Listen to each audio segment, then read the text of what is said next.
Hello and welcome to Atomic Facepalm. This is Chris. And I'm Bree.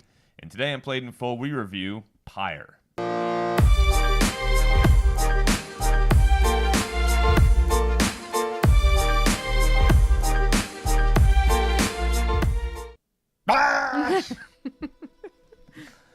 Thanks everybody for tuning into the channel. We really do appreciate it, as always. There's that subscribe button. You can press that. That's awesome. You can also leave a comment. We like that too.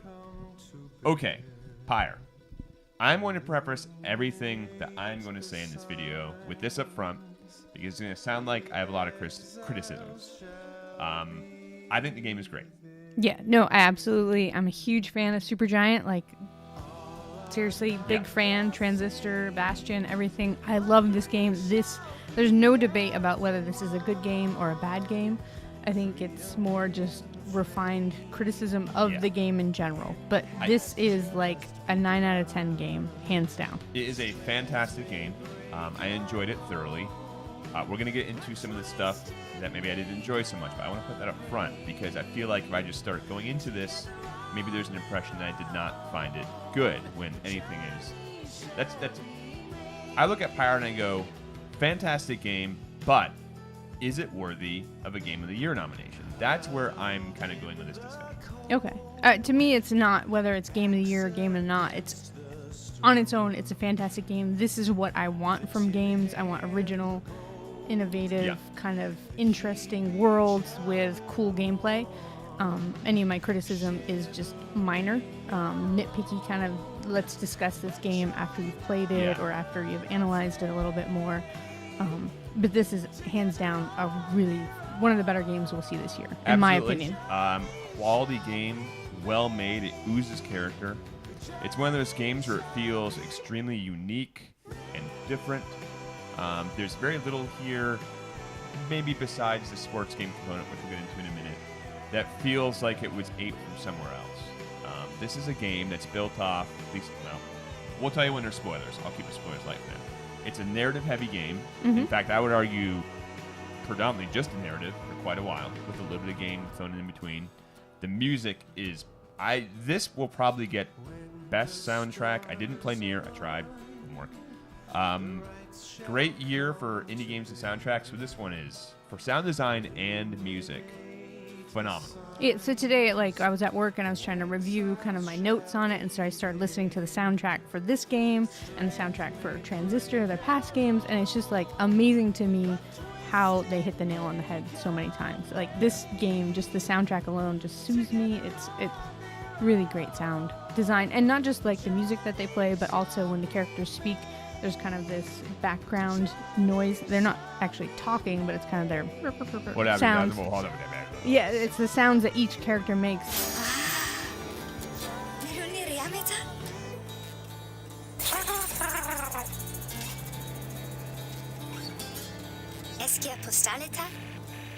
Characterizes them without giving it voiceover dialogue that would add too much to the dev time. Yeah. So it was really a unique way to kind of characterize each different character with sound without, having to voice chat everything.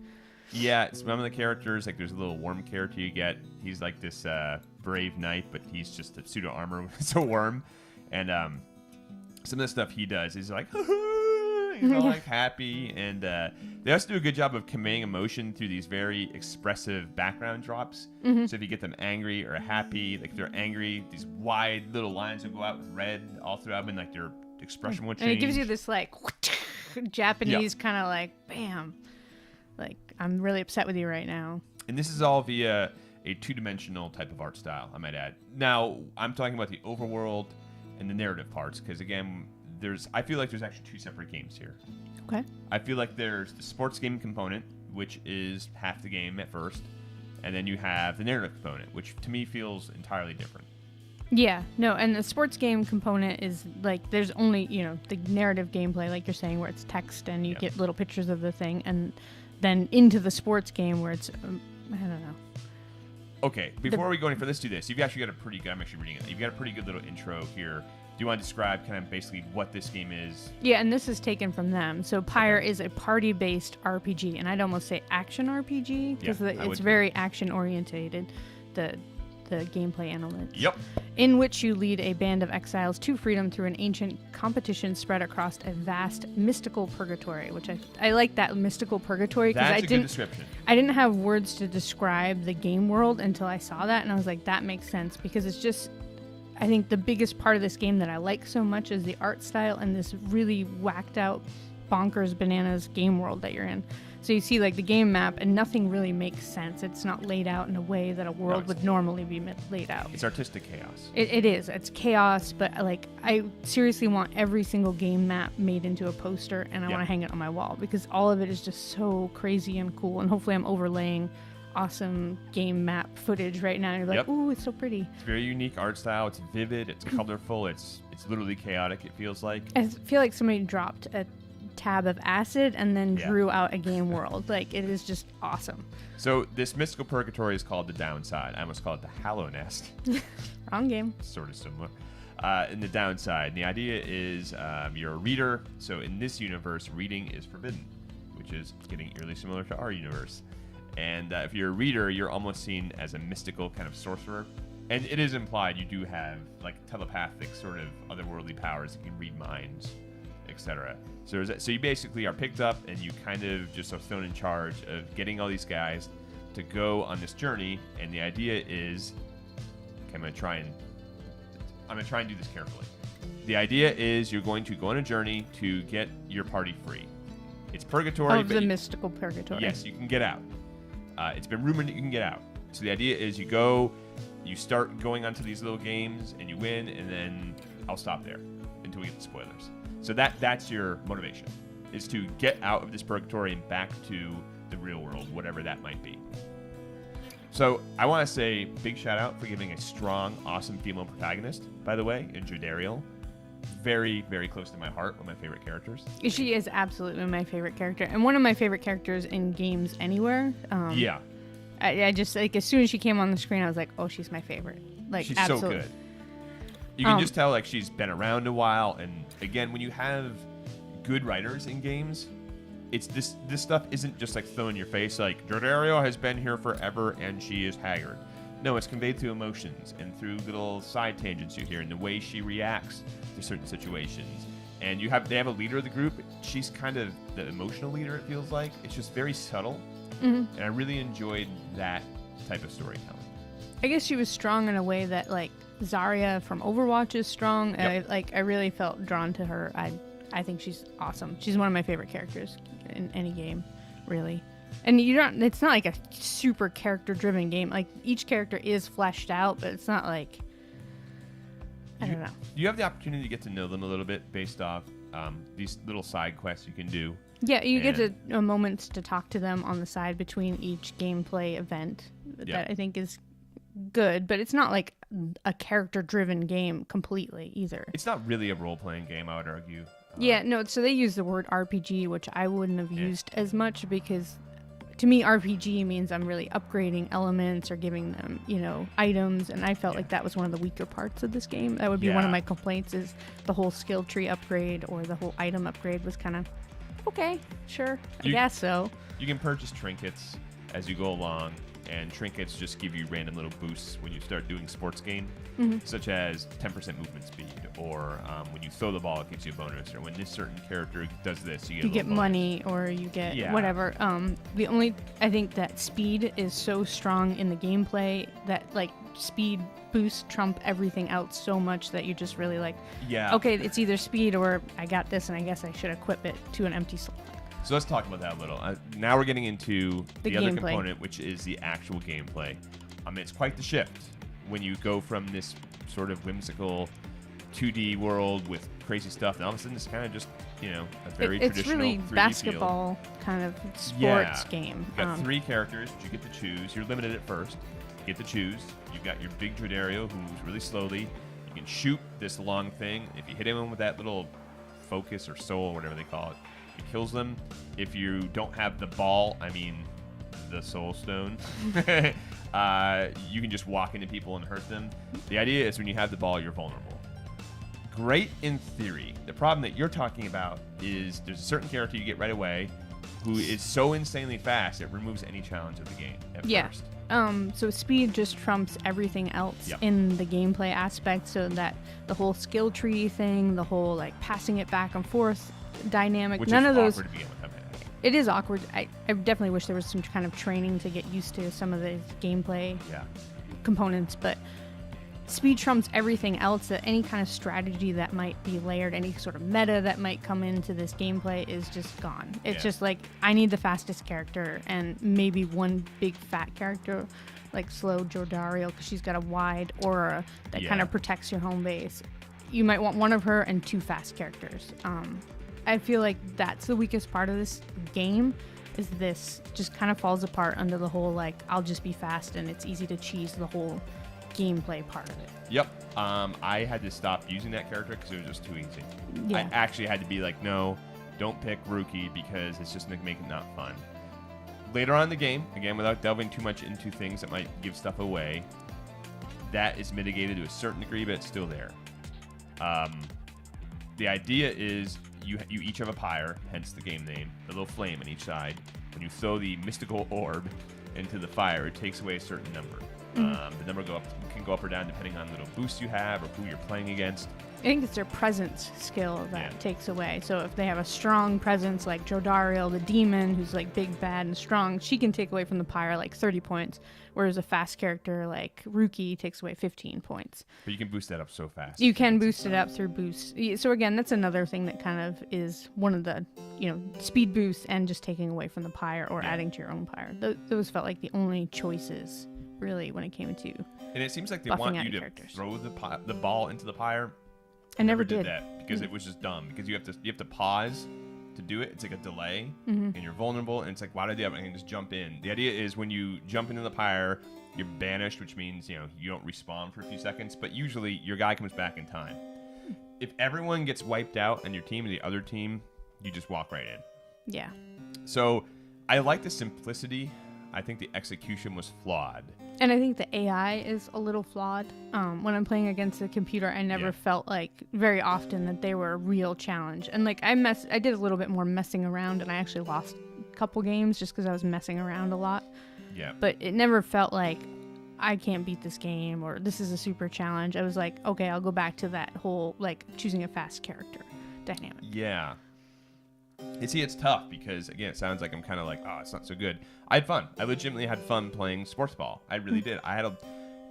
It got my heart beating, got my blood going. It was exciting. I really enjoyed it.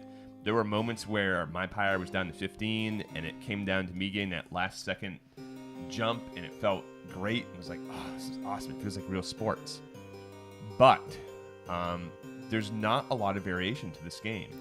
So I think your enjoyment of this game is really going to depend on whether or not you like the idea of little fantasy, whatever, fantasy soccer, fantasy football, fantasy hockey, applied sports, superlative here. If you don't like that, it's going to be a rough ride. Yeah, and so today I was kind of thinking about this game and putting my notes together, and I thought back to Transistor, which I felt like was a very similar game where it was like narrative elements versus now my kind of a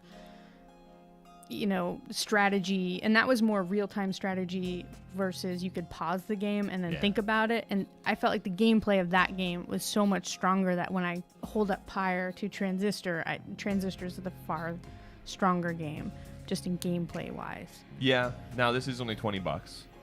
I would highly recommend a controller.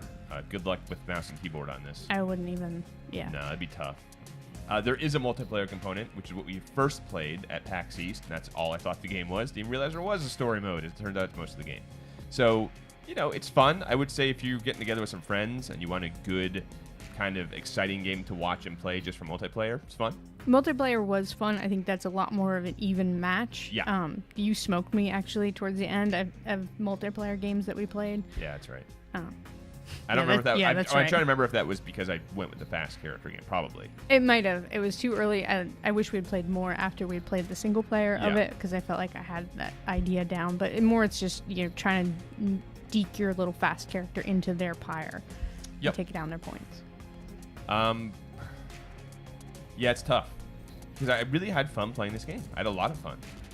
I think for the value, you're getting a great narrative. You're getting a game that's probably going to, I would say probably 20 to 30 hours before you're going to beat it if you really invest yourself.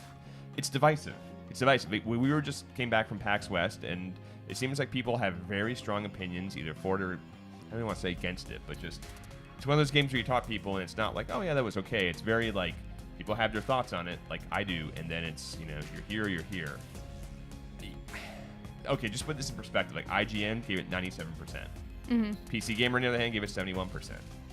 Polygon 9 out of 10. Metacritic 84. I mean, it's kind of. It's definitely. I think everybody agrees that it's a good game. I think your mileage may vary based off whether you like the sports game element part of it or not. Yeah. I wasn't crazy about the sports game element.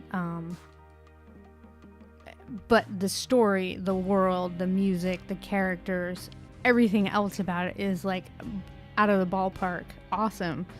The actual gameplay, I'm not crazy about it. I can't. I think great game, but put up against like Hollow Knight or Resident Evil 7 or some of these other great games that came out this year. If you're like, which one do you want to play?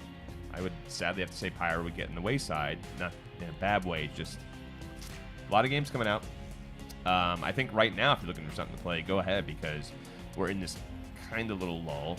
Then we're coming up on a pretty busy next few months. But I think if I had to recommend this game to somebody, it's not the kind of game that you should play straight through, or this is the game I'm going to play every night for 2 weeks until I beat it.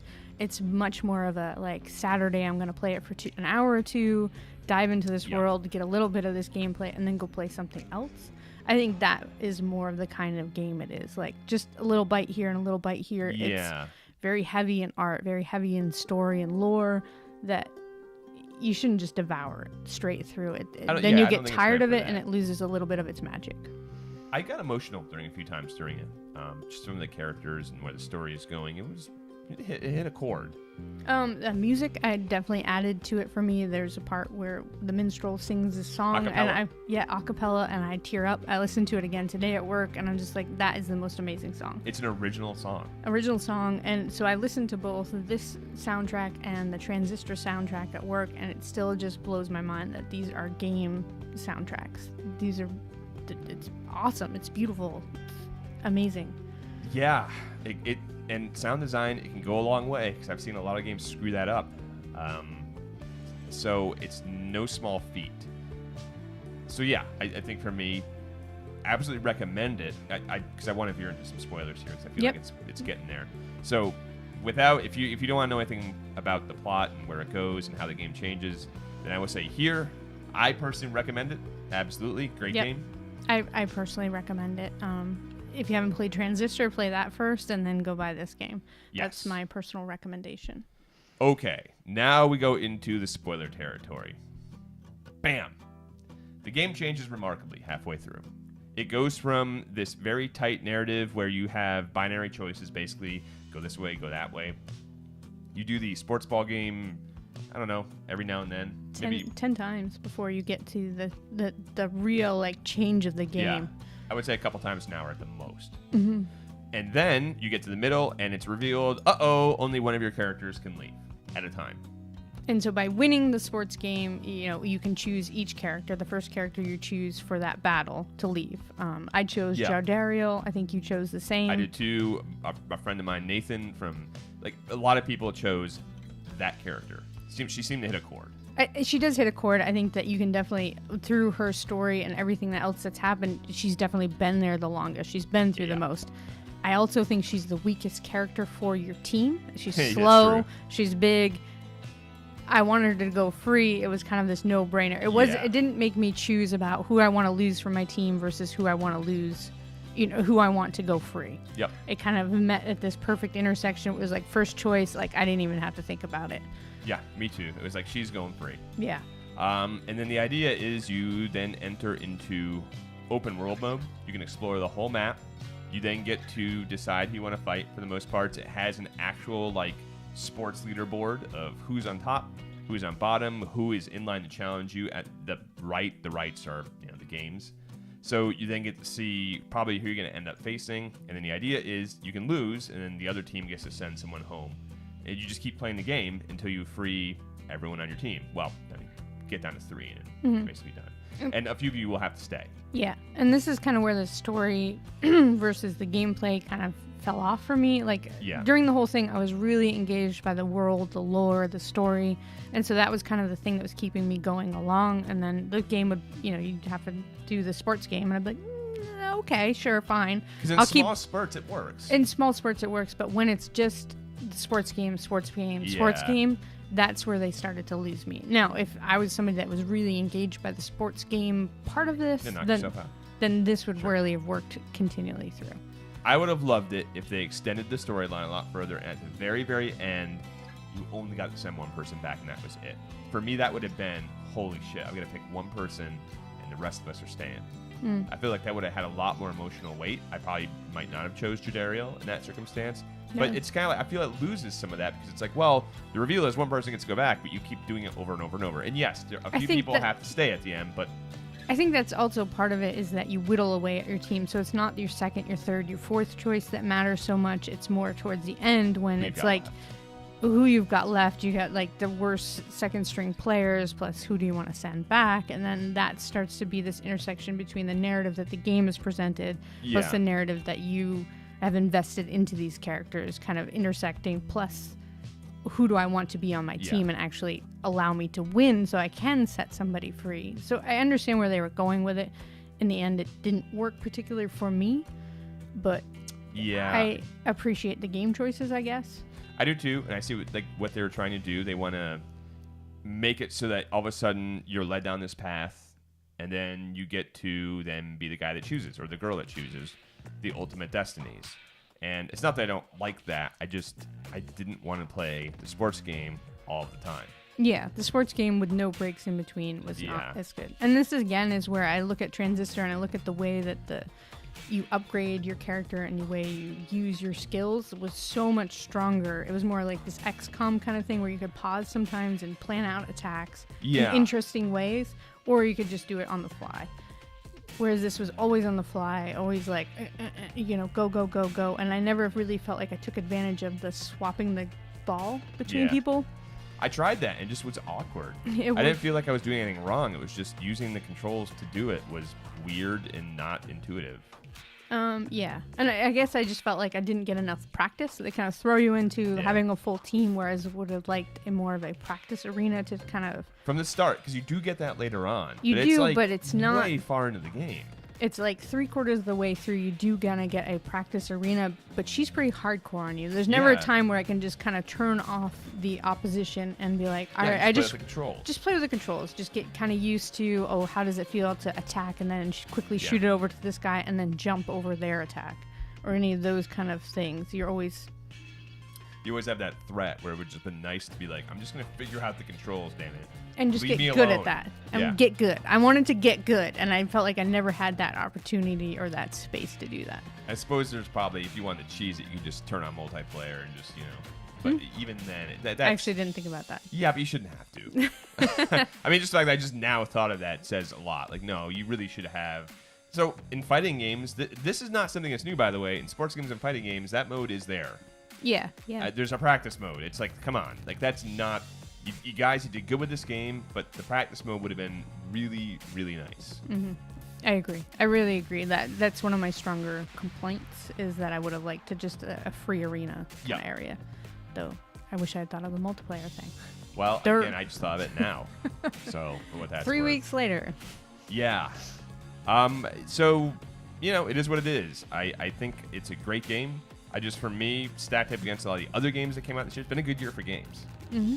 I just feel like it's not, for me, it won't be my Game of the Year discussion, but for some it is. Again, we heard from PAX, we talked to a lot of people there, and there's a lot of celebration for it. That's great. I don't think, if you think this is Game of the Year, awesome. I'm not going to be against you, I have a different opinion of it. That's all. True. I don't want to just throw things like it has to be Game of the Year or it's not. Like, I want to put this apart, like, is it my Game of the Year? No, but it is in that realm of like really great games that I enjoyed this year, like Edith Finch, and you know what I mean. They're games that came out with something different and new, and I love and applaud that. But it's not, I don't want it to be like it's Game of the Year or it's not, and I'm just gonna throw everything else away. It did something good. Okay, but the most important part here: rookie with mustache or without? Mustache, always mustache. God damn it, man. You and Nathan. No, without the mustache. You don't like the mustache? I don't like the mustache. He is worthy of so much more. The Then mustache is a false impersonation of his own soul. He hides behind it. It's a vestige from his past. He needs to be without the mustache. Coming from the guy with the beard. I didn't know that this was gonna like be so deep, but I definitely say with the mustache. Isn't that how he's Really? presented? Yes. And you were just like, that mustache is an assault to your person? Yes. I don't get it. Ricky was hiding behind that mustache. I like this mustache. I thought it was cute. Yeah? So Yeah. he has the mustache in your game. Could you turn it off? I don't understand. Was there any sort of option for the Yeah. Absolutely. How? Oh, I wonder if that might happen later on. It just showed up after. It might have been after that that final ride. I don't remember. But because a friend of mine had it happen to him too. Mhm. So yeah, it's you get the option to say, he comes at you and he's like, "Need your honest opinion. What do you think of the mustache?" And it's like, gotta be honest with you. Oh, okay. I think I do remember that. But you said no and he took it off? Yeah. Oh. So I answered that I was trying to build up my team. He was. I do remember now what you're talking about. He I'm seemed sorry. pretty happy that I was honest with him and forthright. I was honest too. I was like, dude, you do you. And he kept his mustache. I told him to get rid of that fucking thing. I told him to shave that shit off. I said, you do you, dude. That I like what you got. I like what you came to the team with. And he did that, and I kept having him with a mustache. Okay. So sorry, I didn't know that like would change things. This I is the thought most he was important looking. part of Pyre. Let me tell you. Mustache or no mustache. I think he should keep the mustache. Yeah, I think okay. he had it and he liked it. And Excellent. Actually, speaking of this, there's a lot of Easter eggs in this game too. Like in your little wagon, which you hang out in, you can actually poke around the environment. pick back up in a second off of in your little wagon. Yep. A lot of Easter eggs. So there's a lot of Easter eggs too. If you poke around the wagon, for example, if you keep ringing the bell like over and over and over and over, Ricky freaks out. Of course he does, because what the He's hell are you dogging- doing? Why did you do that? I don't know, I just wanted to see what happened. You're just like bell, bell, bell, and everybody. And the game was actually like, holy shit, stop. What are you doing? And Ricky comes out. He's like, my ears! I hate you so much. I'm leaving the party. And 2 seconds later, I was like, I'm kidding. I'm back for a moment. I was like, because there's no like quick save. This is just like it saves, you know. So it's kind of like permanent progression. I thought I lost my character because I was banging on the bell, and I love that stuff. That's great. I love that stuff too. But why the hell were you banging on the I bell? like the sound of it. I like the sound of the bell.